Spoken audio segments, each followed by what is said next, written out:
Moi, j'ai repris en 1996 l'exploitation. J'ai continué l'exploitation qui était en conventionnel. Je suis assez vite passé en non-labour à 100%. En faisant le non-labour, je trouvais que mon sol réagissait bien. Et je me dis, tiens, quand on préserve le sol, quand on fait attention à la nature, elle nous le rend bien. Et petit à petit, cheminement qui est arrivé avec des collègues. Je suis passé en agriculture biologique. La réflexion a commencé en 2008-2009 et pour se concrétiser en 2011.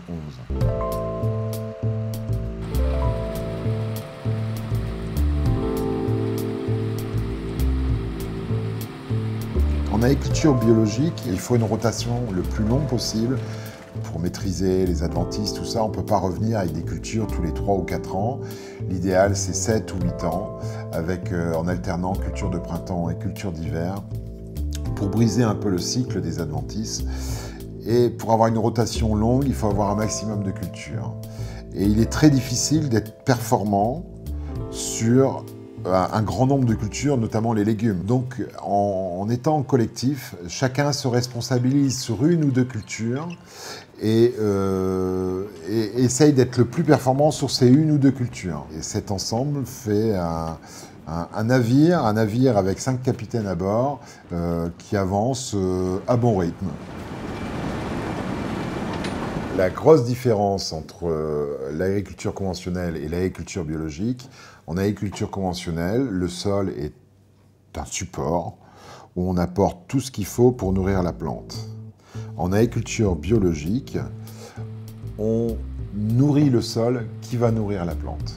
La grosse différence, elle est là. La pomme de terre est très demandeuse en azote et en potasse.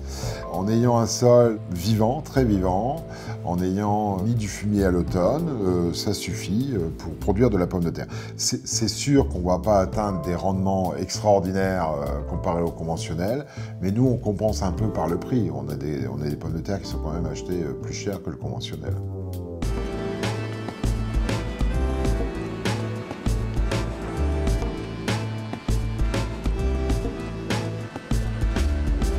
Il y aura toujours de l'agriculture conventionnelle et de l'agriculture biologique. On ne peut pas opposer un système à l'autre. Il y a de la place pour tout le monde.